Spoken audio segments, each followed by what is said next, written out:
there, my name is Lily Green. And I'm Darci Lewis. And this is the Politics Hydra. Here at this podcast, we see similarities between Hercules' trials and the American political complex. When we attempt to unpack one issue, there seems to be two more growing in its place, much like Hercules' battle with the Hydra. And since Hercules was busy, you've got us. We slay this Hydra not for glory, but for the sake of exploration and further academic inquiry. Here we believe American politics are complex, multifaceted, and worth exploring. Throughout this multi-part series, we will attempt to identify, define, dissect, and discuss facets of American politics that we find pressing and current. Our podcast name is based on the Greek myth of Hercules' trials, second of which was to subdue the Hydra.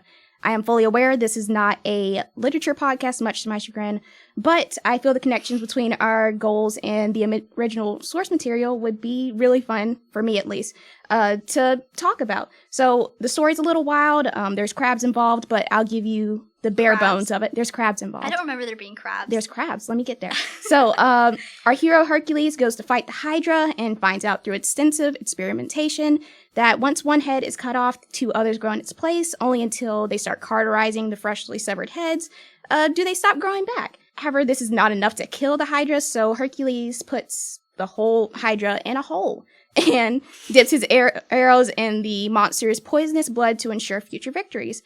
Also, the crabs show up whenever hero, gets mad that he's getting the Hydra, and he sends a giant crab. He kills the giant crab, and that's why we have Cancer. So, the Cancer constellation, because she was I don't remember reading that part. Okay. She was honoring the crabs that sacrificed their life in this battle, so she put them in the stars. Wow, you really did your research on that one. Well, what am I if not a researcher? Okay. However, this podcast has no good suggestions on how we start to cauterize this political Hydra, but we can line our arrows with the knowledge and experiences that's been provided to us in hopes of fighting other equally terrifying monsters. We're here to do that, aided by the education we received thus far and the power of friendship. Alrighty, now we can get started. So, I think we should probably just start off saying that we are just two chicks, as much as I don't like that term, two chicks in politics. And we both have really unique, experiences on what it means to be a political science student in the realm of American politics as it is right now. So we'll just start out maybe just talking about who we are individually. So like I said, my name's Lily Green. I am a senior political science student working on a minor in gender studies. So basically every grandfather's worst nightmare, I would say. I don't have blue hair, but I did. We've moved past that. You're still in the primary colors situation. I am. So. I'm red right now. I don't know what's coming next. But I am a former military child, so a lot of my opinions are kind of shaped by that upbringing. I mean, that really does shape my experience. I've lived in a lot of different places. So I try to be extremely aware of this idea of trying to be what I would consider like a global citizen. So even though I have this military background, I try to remove myself from that. I kind of suck at it sometimes because I still am, a white 20-year-old cisgendered female, but we do try. And I guess you could say I have taken far too many blue pills, I'd say. Every grandfather's worst nightmare, but a little bit worse. Move on from that one. So once again, I'm Darci, political science major, English minor, I know. Very surprising combo. So I have lived in LA my entire life, Lower Alabama. So I'm used to, just living here in the South. That's kind of been my thing. The deep South. Deep South, like panhandle. As deep as you can go. Battle belt, any other kind of euphemism you want to use. I don't necessarily like political labels, which is kind of weird considering I'm like a political science student, like pick a side at some point. But my whole thing is just I care about people being taken care of and that everyone's treated, right and correctly. And so I kind of see different points of politics of the government needing to step in to be able to protect people being treated right. You're a good person, basically, is what you're saying. Well, let's not say that. Okay. Goodness and morality it's not that kind of podcast. Okay. It will not end well for you. But overall, the best thing to know about me is I like to know things, just it's that little curiosity. It's the little itch I constantly have to scratch. Knowing things just feels better than not knowing things. So that's kind of why I'm into this. Because, political science has so many facets to it. It's law, it's philosophy, it's English, it's literature, it's like a lot of things. So you don't really get bored with it, you know? Yeah, and that's something too. So I was not always a political science, you know this, but I wasn't always a political science student. I used to be a biology major. And I mean, I was a biology major for 2 years. I did well. I didn't drop out because I sucked at chemistry. I did, but I passed those classes. And then I was like, let's not move over to organic chemistry. But, you know, something I had trouble with during that transition between what we would consider a hard science and I was about a to soft say, science. Congratulations on your conversion to soft science. I know, but like I used to kind of be a little bit embarrassed about it, which is really sad to admit. But you're right. It's political science is fueled by this like interdisciplinary view, like perspective, and it's been, you know, there is math involved in it. Okay, there are statistics, what there are. Not here though, not on this podcast. Well, not right now. Anyway, so I think, so we're two very different people. You know, we became friends in a rather interesting way, I'd say. You know, and I guess there are donuts involved. There are donuts involved. When I was thinking about how we would explain our origin story, I mean, let's think about, like, we are very much people pleasers. We want our teachers to like us, right? We're two teachers' pets with microphones now. Right. Oh, yeah. But we also are really excited to be in the classes that we're in. And I think our teachers noticed that. And so Dr. Habel kind of paired us up for the political science club. He asked me to be the president and asked you to be the VP. And you kind of, you know, we kind of co-parented this club. And we are where we are. And, you know, we sat in class together and we never talked. That's just is proof of how introverted we are. But, you know, very different paths. I mean, you want to go to law school, right? Yeah.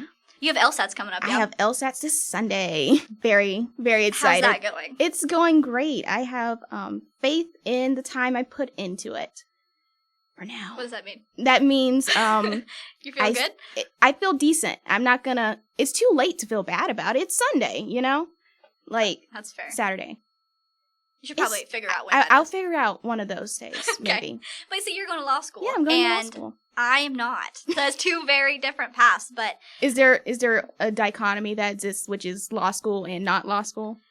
Is that how the world works? Is this the answer to everything? You know, that's an interesting way of putting it. I think, yes, in a sense, when you talk to a lot of political science majors, what they want to do is they're going to go to law school. Or they're going to, you know, they want to be public defenders, which is great. But that's not what I want to do, you know? So I'm getting a degree with no plan for it, but we'll see how it goes. You have a plan to make the world better. Right, okay. Anyway, you know, so we should say how we are here, like how we got here, right? Yeah. Dr. Schultz. Dr. Schultz. just to put that out there. We both took race, gender, and politics. Was that in the spring or was that last fall? That was last fall. Has it really It's only been a year. Only been a year? It's only been a year. I feel like we've been doing this for a long time, but do you want to talk about that a little bit? What that was like? Sure. So, like, I really enjoyed that class because it was, like, more discussion-based. Like, you kind of come ready to talk, you know? Like, you have your little articles and stuff, and you're able to, like, talk it out with, like, the teacher and with your fellow students and stuff. And it allows you to kind of get off topic, you know? Like, you can be talking about different issues and how they intersect, and you talk about the intersectionality of different ideologies and stuff. Really Crenshaw. We love the Crenshaw. And so that was a very, you know, good class for me because it felt like there was a lot of engagement, and it didn't feel like I'm just regurgitating what I already know or what I was learning. And then it also allowed me to, like, kind of use my own experiences in answering back, you know? Like, a big thing in, like, science and regular science, hard science, is that, like, it's not about how you feel about it. It's supposed to be this certain amount of detachment.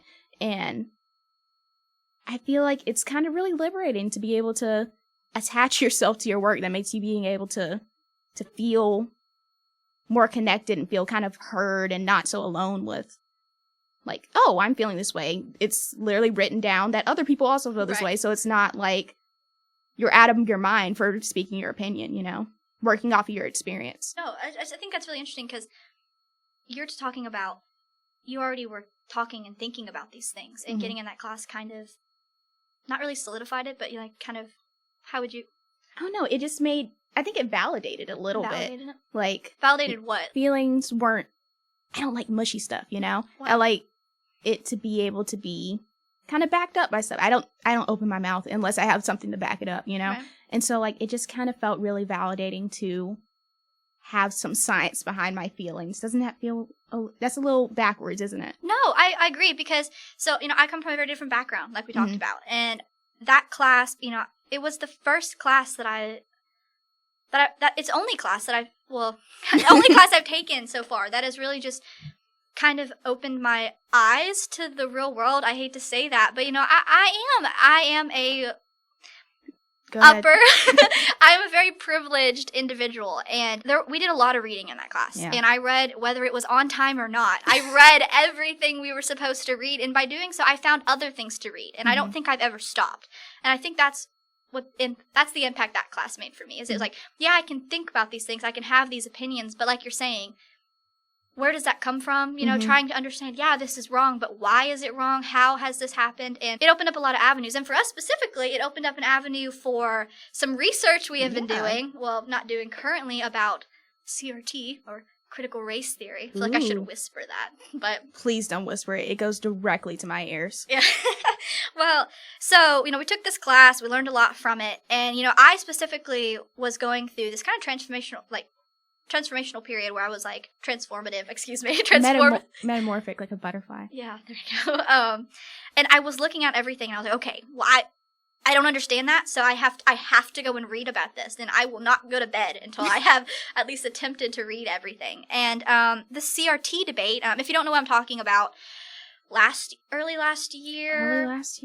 I think some in 2020 as well. There were, I think so. There were, I'm just looking at you like for validation on the timeline, but people started arguing about critical race theory being in our schools. And I just didn't. Public schools, yeah. Especially. Yeah, you're not going to be in private schools, but in public schools. And I didn't see any evidence of that. And from what I was reading, I didn't understand why people were so against it. And so that kind of jump-started us, I would say. Yeah. And then I asked you, I was like. Yeah, you pulled me around for the ride, too. And I was like, well, I had the similar kind of inquiry to it. I was like, why are people so mad about this? And I was like, oh, I already know, And so I just had to have something to back that up, some kind of literature, some kind of research behind it. Because it feels very obvious, which many things that we'll talk about on this podcast will kind of be super broad topics, but we will kind of dial it back and be like, hey, this is actually really simple. There's no reason to be, terrified of this political complex that we currently inhabit. So, well, I think there are definitely reasons to be worried and slightly terrified. Terrified clouds the senses. We need to be able to operate as functional beings. As usual, you were right. But no, and so what we're talking about is, so we started a research project with Dr. Schultz where we were doing our own qualitative research and asking people, where their fears surrounding critical race theory came from. And, we didn't get too far, but we got to speak at an international conference, and we learned a lot about the research process. And for me, that showed me that political science was more than just reading about old men in suits, it was also, I'm just saying, that's what it was to me, which is old men in suits arguing about Jesus, that's all it was. Seriously, that's all it was for me. So church, you're talking about church? Basically. Okay. Yeah, that's what it felt like to me. And so doing my own research, realized that there was a science behind this, and I really enjoyed getting into the minds of other people and their opinions on this, even if I didn't necessarily agree. But yeah, so that's kind of how we're here. And so we did that research, and that came to be what it is, and I'm proud of it. Yeah. We didn't get as far as we wanted, but we learned a lot, I would say. Yeah. And they were like, okay, well, there's a bunch of other stuff we want to talk about. We can't do a research project for every single one of those. What can we do? Says you. Well, you're graduating early, or on time. That sounds like an excuse on your part. Okay, fine, I'll do it by myself. Just kidding. Oh, I didn't say you were going to do it by yourself. Oh, right, okay. Well, so now we're here doing a podcast in the hopes of we can research all those things and then talk about it with our bestie. After that whole spiel about, who we are and where we're coming from, can you recall how you were taught to think about America as a kid? We're adults now. It's kind of our own responsibility to be informed and stuff. But when you're a kid, you kind of have to be privy to what your parents are telling you and Not privy. Privy. Privy number one. Oh. So you have to kind of soak up what your environment is, and that's kind of how you become a person. But So can you kind of remember how that was? Yeah. So, like I said, I'm a military child. And I guess this is an opportunity to kind of talk about that. Military life is super red. It's very Republican. And, my parents aren't, but my parents weren't super involved. And so I didn't really grow up with any influence from my parents politically. I mean, I saw how they treated people, and my parents are kind and they're compassionate, and they voted for Obama, and no, I'm sorry, it's just kind, compassionate, voted for Obama. Well, I'm just saying a lot of people's parents didn't vote for Obama, you know?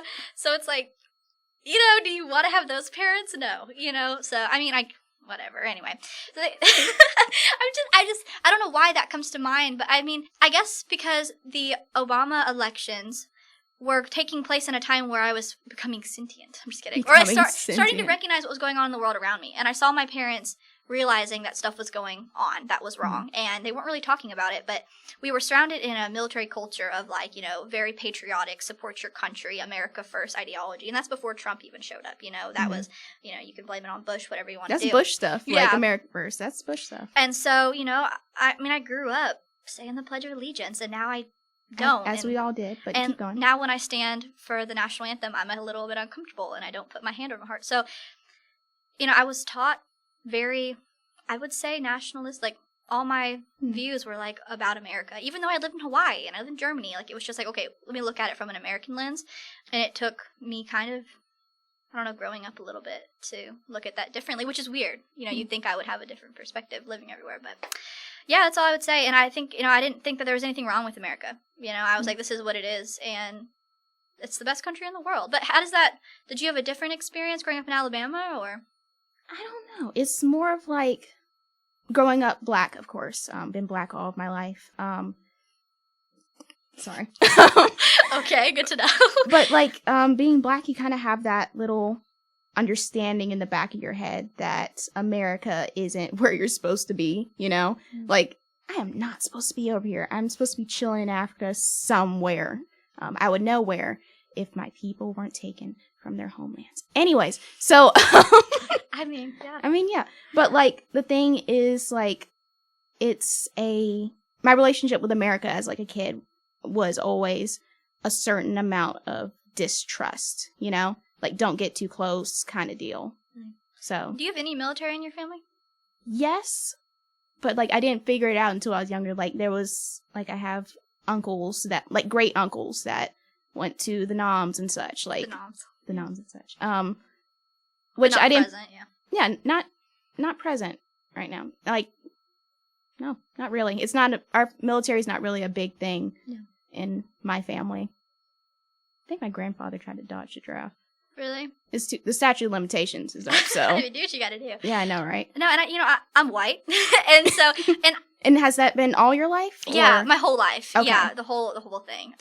But everybody in my family is also white. I should say that as well. And so I grew up in a family of white people, and so when my answer is, I grew up in the military, and yours is you felt distrustful. I mean, I think that kind of shows very different upbringings there, right? Very different experiences, and I have a lot to learn still about. Most of us have a lot to learn. There's no amount of like blackness that makes me immune to knowing more things, Yeah. I think most people kind of assume that, like, they're like, oh, I'm comfortable in my identity, so I can just stop here. I'm good here, And I don't think that's really okay for me. Like, there's things I can learn, and there's things I am ignorant about, and I'm not scared to admit that, because we're all ignorant about something, and someone that claims that they're not ignorant about anything doesn't know anything, So it's best to keep that open mind that, like, I have the capacity to be wrong sometimes, And so you said you grew up kind of like distrusting the system, which obviously you should. But is there a point that you can remember where you were like, okay, I'm interested in how this system works? Mm-hmm.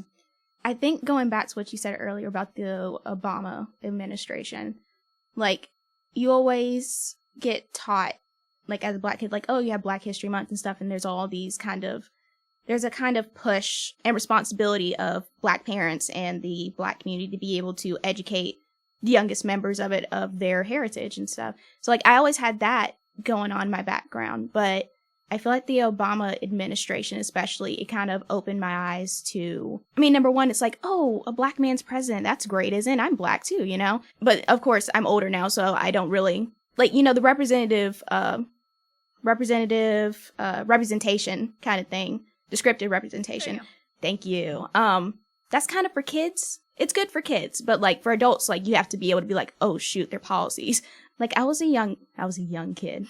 Like in grade school and stuff, and I kind of watched the other kids in my class. I was like the only black kid in my classes for a long time. And that was here in Mobile? Yeah. I went to like private school up until like sixth grade. Was it religious or? Yeah. Oh, interesting. Yeah, if you haven't picked up on that yet. Like I remember one of the things the other kids would say, well, it kind of let me know what was going in other people's households, you know? Like the other kids would tell me that I shouldn't vote for Obama because, because he is an Auburn fan. Oh my goodness. That is some Alabama politics right there. And I was like, he's from Hawaii. What does that matter to me? Or is he? I'm just kidding. I'm just kidding. Go ahead. Sorry. I had to. Okay. But anyways, like, you just kind of got to see, like, how people were kind of having these conversations in their own homes. And that was kind of a little spark for politics for me. You know, that's interesting. Did your school ever hold an election? Yeah, we did. Oh my gosh, I was talking about these the other week. Really? I don't remember that we had one for the most, I want to say 2016, because I can't remember what happened. In 2016 at all? Or I just remember up until then, I remember there being like a school-wide election. Did y'all do those too? Yeah, in middle school we did. And it was always interesting. And the last one I remember was Mitt Romney versus Obama, and how I was Mormon at the time. Let's talk about that too. Oh yeah. Yeah, I was Mormon. And so, I mean, I wasn't. I was a child. You know, my mom had to give me $50 in order to be baptized. Like, it was that kind of thing. Only 50? You sold your soul for $50? I had been fighting a long time, okay? And then my mom was like, look, we'll take you to get ice cream. I'll give you $50. And there's, like, this special club you get into once you're baptized. And, like, all the cute boys were in it. You know what I mean? So that's what you gotta do. I'm just saying. Cute Mormon boys. Yeah, I know. Looking back on that. But, I was a preteen. So, do what you gotta do, Plus being dunked in the water seemed kind of funny. But, I had been baptized, like, 5 times, mind you, because we changed churches all the time. So this was just my Mormon baptism. But anyway, that's a whole nother conversation. But he was Mormon. So, of course, everyone was talking about Mitt Romney and how exciting this was going to be to have a Mormon president. And, of course, I didn't. I'm not stupid. In my election, I voted for Obama. I'm proud of that. I had a little I voted sticker, and everyone was like, you're not supposed to talk about who you voted for. And I ran around church telling everybody I voted for Obama. And I, not that makes me a good person or anything, but those mock elections, I wouldn't say it's what sparked it, but it made me realize that it was instrumental.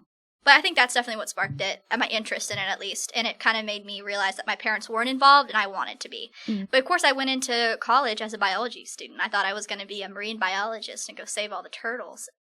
You're at the right school for it. And then the insurrection happened. Yeah. And I was still a biology major when that happened. Yeah, I was. I literally switched my major the next day, or sent an email to Dr. Habel and said, yo, dude. Let me in, please. Stuff's getting kind of whack. I got to do something.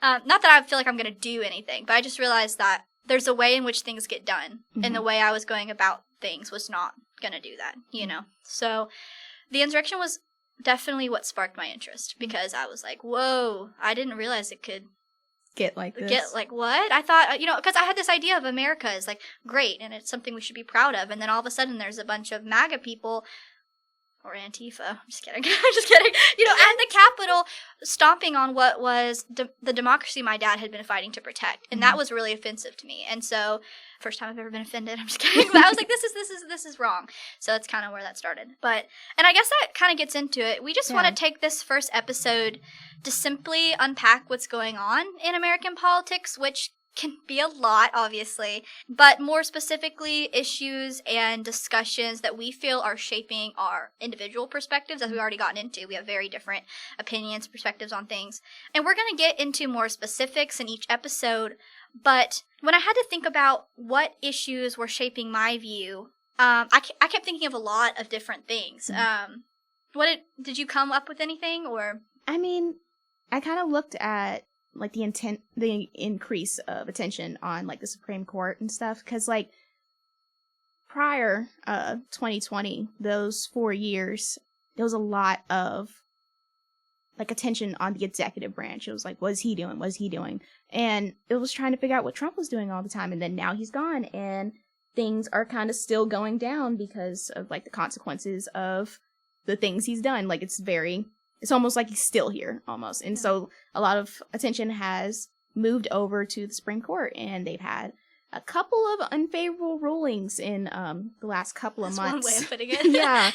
Which is also kind of funny because, especially with the overturning of Roe v. Wade, a lot of women, mostly white women, are kind of being like, oh, we're being treated as second-class citizens. Oh my goodness, yeah. And like, there's just like all the black people right. and all the minorities, and basically all the minorities sitting off to the side being like, oh, that must be awful, right. you know? And it's like, poor you. Poor you. It's this kind of tone deafness.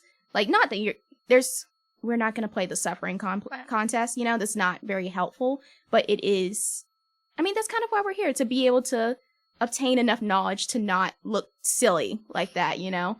What's the word I'm looking for? It's kind of like, we'll find it tomorrow. It's fine. Do you remember when, so the first Women's March, there was it 2016, I think? Not that there weren't protests before that, but, 2016, there were people in the Handmaid's cloaks. Yeah. And I love that show. My grandmother read the books, and I don't love it. I was about to say you named the show before the book. I did watch the show. I have not read the books. Okay, I only watched the show, and I always thought that was interesting. You know, rather performative. I would like to say I'm not a performative activist, you know, but people still doing that. You know, there's been a lot of debate on whether or not that's okay or not, and you know, but there was somebody who used to dress in the red cloaks to come out to the protest at the Little Rock Women's March that happened. It wasn't a women. Anyway, the protesting that just happened, and she was chanting, you know, we are now second-class citizens. We are now second-class citizens. And I had been there since 9 in the morning. Just, my mom and I were down there, and some other dude named Rob that my mom's now besties with. Okay, we've been there all day. They finally showed up at 7 o'clock, and now she's chanting these kind of like horrific things with all these people sitting there. And I had that exact same, I think I might have texted you about it. And I was like, talk about it. Darci, this is so ridiculous. And because the people were looking at her and she kept doing it. And I just don't understand how in times like this people are still so tone deaf. You know, I just don't. I guess maybe it's to be expected at this point. We can't be privy to everything, you know? Privy number two. Put a counter on the side. You can't know everything, but like you should know that. There's common sense stuff, That's you know? common sense. Yeah. You're not, it's ridiculous. But, so I mean, this kind of goes into it. And so when I had to think about it, I was thinking about, all right, what is the topic that I'm thinking of daily when I'm looking at the news, when I'm reading things? And have you ever heard, obviously you have, people saying how divisive American politics is, how polarizing it is. And I mean, if you were to ask people, if you ask them to define American politics, they would say, oh, people are extremely divided and they're really polarized, extremely radical. And I mean, to an extent, I agree. I mean, American politics is divisive, but I think it's the matter of why it's divisive. Yeah. You know, kind of what we're going to talk about here is kind of this atmosphere of divisive American politics that has kind of become rhetoric that's used. And so just have a little bit of statistics to kind of like paint the picture. Ooh, numbers. I know. So according to Pew Research conducted in 2020, only about 1 in 5 Trump and Biden supporters say they share the same core American values and goals. That is a crazy statistic to me. You don't think so?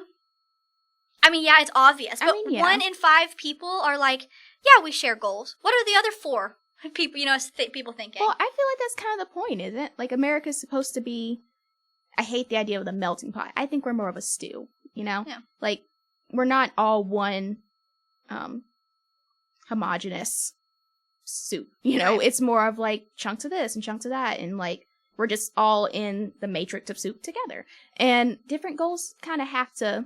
But, like, core values, though, you know what I'm saying? It's like, I like to think that I have faith that all people believe in human rights. Obviously, that's not true. We can look at that. But, like, the fact that so many people don't feel comfortable in that assumption that people hold the same values is kind of crazy to me. And then again, 9 in 10 respondents worried that a victory by the other would lead to lasting harm in the United States.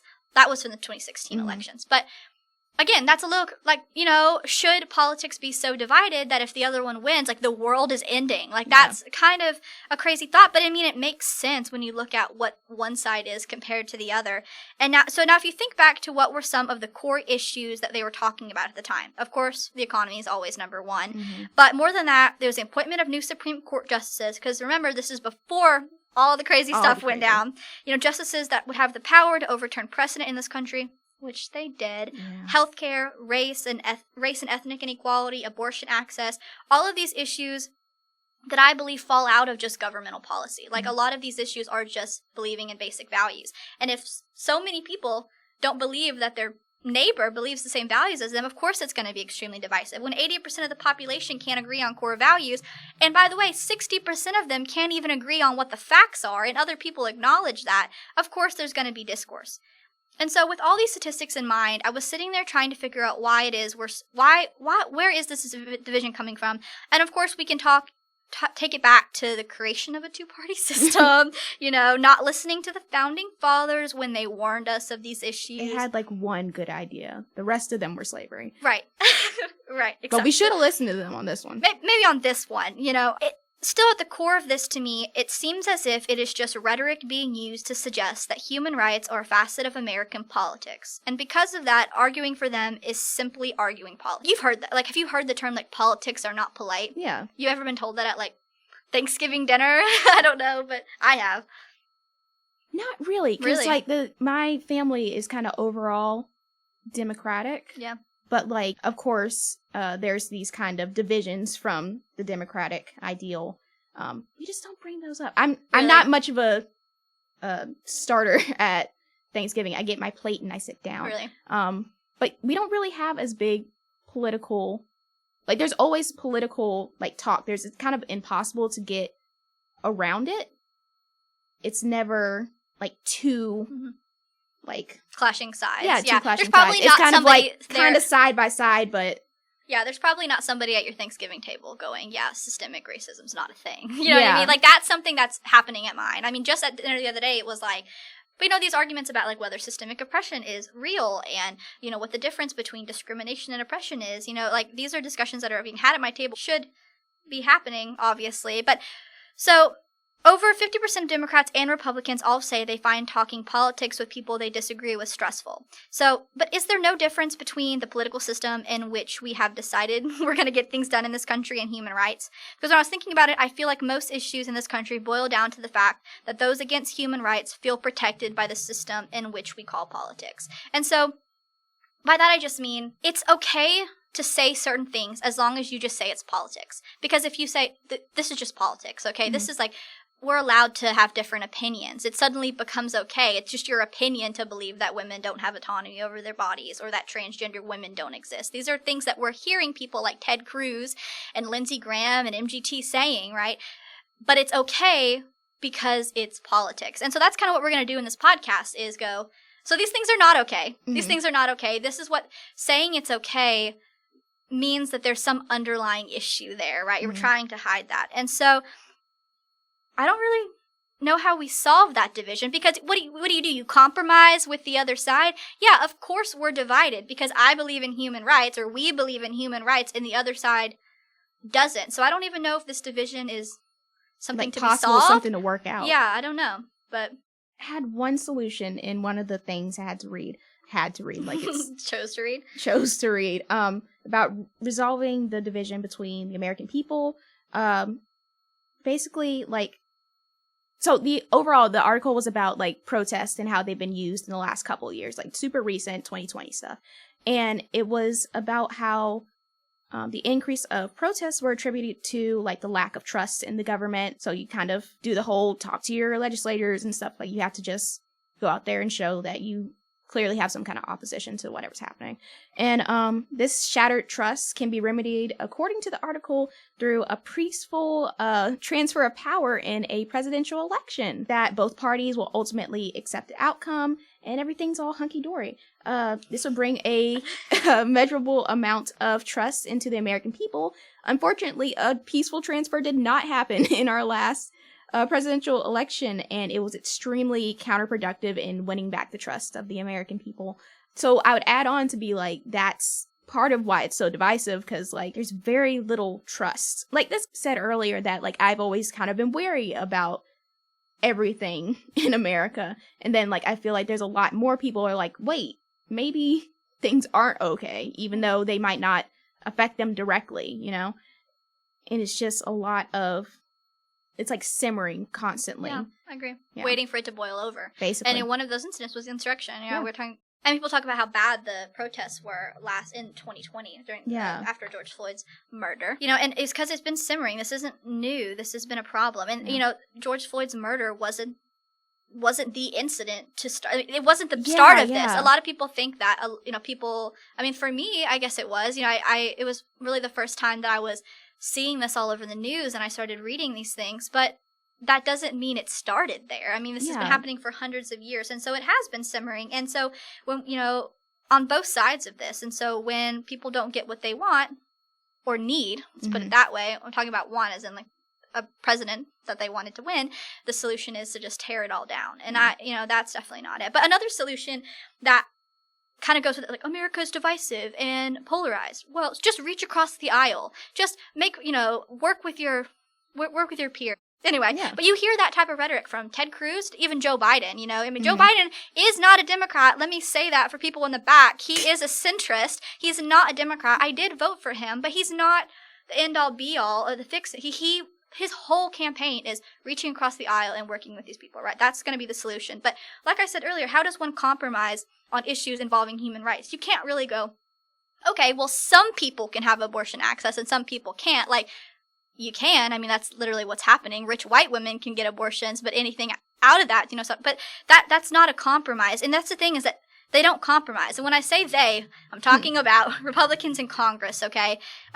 This call to reach across the aisle, to me, it does not seem like it's for their peers. They're not doing that. It's for us, because they know that us on the left, we're going to be more willing to work with them. I mean, just think about what happened.